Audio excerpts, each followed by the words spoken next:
As katanas originais japonesas são sempre melhor do que as cópias, as réplicas chinesas.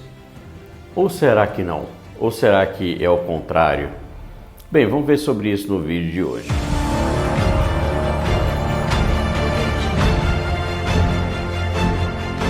E aí galera, beleza? Aqui é o Johnny, bem-vindo à Academia da Espada. E sim, hoje a gente vai fazer essa comparação, né? E quando a gente diz melhor, a gente sempre tem que se perguntar o melhor em quê, né? O que uma pode ser melhor que a outra. Porque muitas vezes quando as pessoas querem dizer que uma espada é melhor que a outra, às vezes estão falando de, sei lá, poder de corte, poder de perfuração. Você pode aplicar vários critérios, tá? Mais versatilidade, etc. Mas hoje nós vamos falar sobre as duas espadas que são as mesmas. Só que a gente vai fazer uma comparação entre as espadas históricas japonesas, feitas no método tradicional, com as suas contrapartes chinesas, né? As réplicas chinesas atuais, feitas de uma forma moderna, com um aço moderno. E nisso muita gente, né? Muitos entusiastas de espadas, de katanas, etc., colocariam que a tradicional japonesa é sempre a melhor, né, em todos os sentidos. Por que não? Porque ela é feita por um mestre, porque ela é dobrada inúmeras vezes, e as propriedades do aço único japonês, e não sei o que, toda aquela conversa. Mas aqui, na verdade, a gente vai comparar e definir o melhor no sentido de mais de durabilidade, tá? E daquilo que ela pode resistir em tempos modernos. E eu acho que pode surpreender muito, porque na verdade eu acredito e defendo que as réplicas chinesas atuais, que são feitas para serem funcionais, conseguem nesse sentido ser bem melhor que as originais tradicionais japonesas. Então vamos começar falando do aço, é a parte muito importante. A espada original de época tradicional japonesa é feita de tamahagni, o aço tradicional, né, feito de pó de ferro, né, encontrado nas areias ali das praias, etc. Então você tem toda aquela forma onde eles colhiam, né, esse material na época para então jogar lá na tatara, né, que era aquela grande fornalha, para aí sim aquilo virar pedaços de aço com mais ou menos carbono, né, mais duros e menos duros, eles fazerem essa seleção. Então eles iriam finalmente estirar esse aço, moldar, e aí você tinha várias formas, né? Algumas vezes o aço mais mole ficava nas costas, né, enquanto mais duro ficava na lâmina.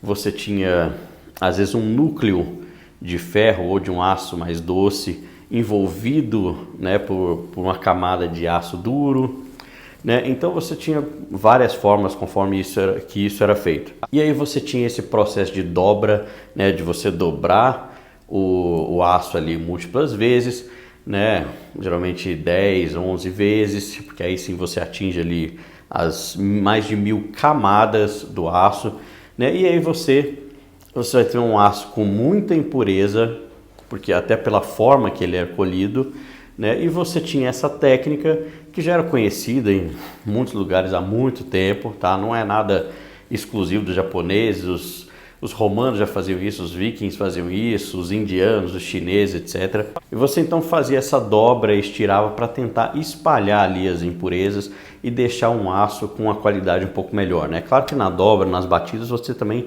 retira algumas dessas impurezas. E o restante que fica, você distribui do modo que não fique concentrado em únicos pontos, né, para ela não se quebrar facilmente. Então assim você deixa esse aço com a qualidade um pouco melhor.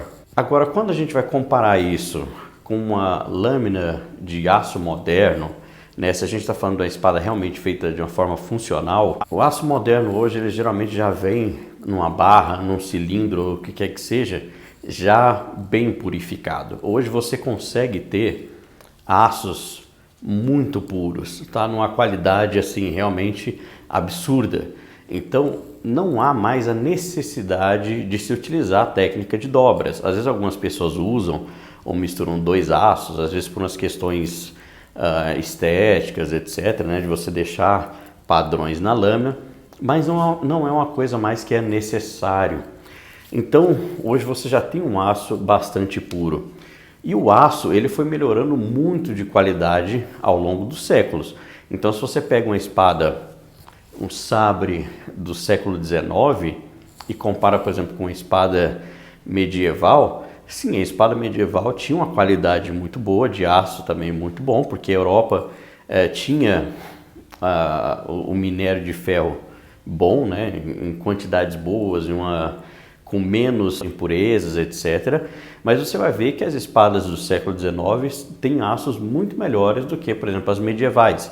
E as do século XX, né, as mais modernas, melhor do que as do século XIX. Por aí vai, até a gente chegar no século XXI. Na época, né, nos aços de época, você não consegue muito bem distinguir quais eram os tipos de aço. Você tem N tipos de aço, cada um com suas propriedades, etc. Não é uma conversa que a gente vai ficar entrando aqui, mas que algumas vezes eles comparam alguns com, sei lá, como se fosse um equivalente do 1060, 1050, 1070, etc. Agora, o de hoje tem qualidades muito melhores, né? Você pega um 50 e um 60, todos esses que eu já falei, né? O 1070, até o T10, né? Chinês, que é na verdade o 1095. Então todos esses eles vêm basicamente sem impurezas, tá? Ele vem em alta qualidade. Então se você utiliza um aço desse e faz todo o processo, né, de tirar a lâmina, de dar o formato, de fazer uma têmpera, essa lâmina vai ser muito mais resistente e mais funcional nesse sentido, tá? Então ela vai ser, o aço que a gente tem hoje é muito melhor. Mas nem é só isso que eu vou falar. Outra questão que a gente precisa entrar aqui e comparar é a questão que eu acabei de dar uma pontinha, né? Que é sobre a têmpera e o revenimento, né? E isso é uma coisa que vai fazer muita diferença.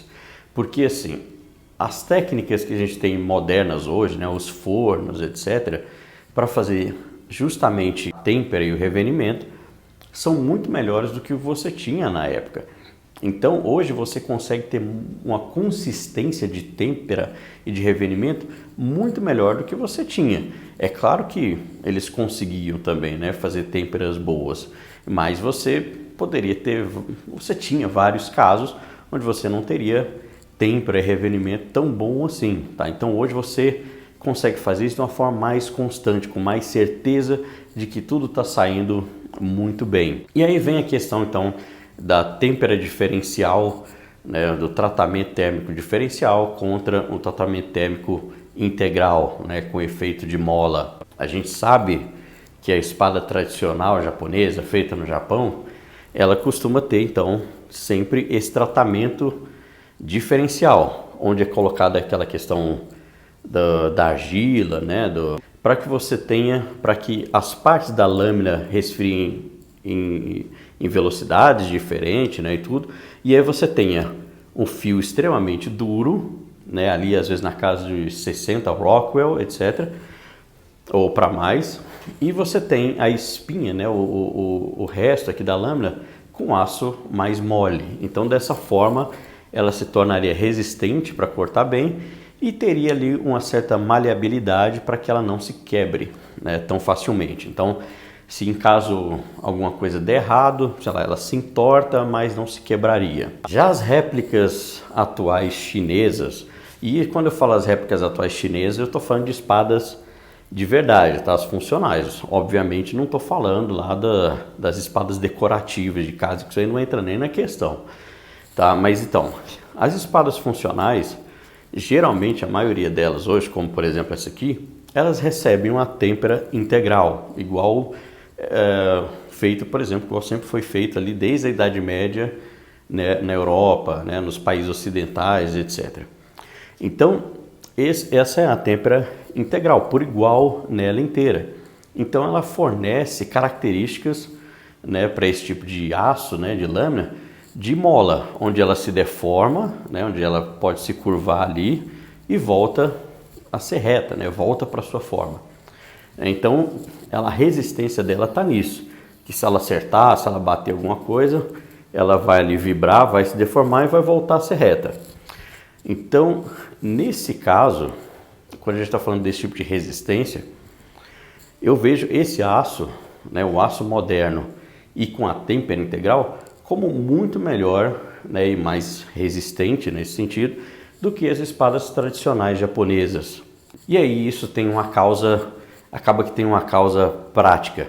No contato de lâmina a lâmina, que eu sei que muitos estilos japoneses evitam esse tipo de contato, né, justamente pela questão que a gente vai falar agora, né, diferente, por exemplo, da Europa, que os contatos de lâmina sempre eram feitos ou esperados, né? É claro que isso tem as consequências também, mas no contato das lâminas japonesas tradicionais, geralmente essas lâminas elas são mais frágeis, elas se deformam mais, né? Elas são mais quebradiças. Então, pelo gume ser extremamente duro, ele se torna mais quebradiço. Então, quando ele enfrenta algo com uma maior resistência ou outra, ele tende a se quebrar mais e sair mais danificado, né? E isso, né, uma coisa que até me levou a fazer esse vídeo, é claro, toda a discussão, né, que é uma coisa que às vezes a gente já vem falando há algum tempo, né, por aí, né, acho que não ainda aqui no canal,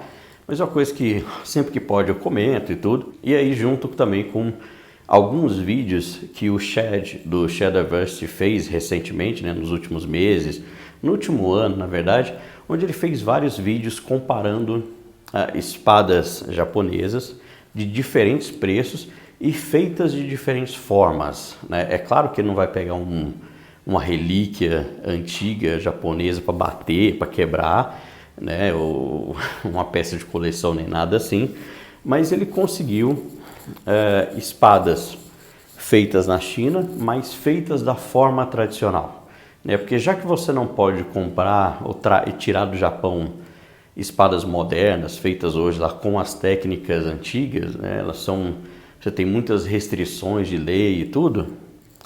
Você tem no mundo quem faça ainda as espadas, né, no modelo japonês da forma antiga, inclusive muitas vezes usando Tamahagni, etc. Então, ele fez uma comparação com uma espada dessas, né, de aço moderno, com têmpera integral e baratinha, acho que coisa de, sei lá, $200, e comparou com uma outra feita de forma totalmente tradicional, com têmpera diferencial, né, com o fio bem mais duro, com um aço mais tradicional, tudo nos moldes japoneses, que custava $3.000, né, coisa aí de uns 18 mil reais. Pensa em pagar uns 18 mil reais.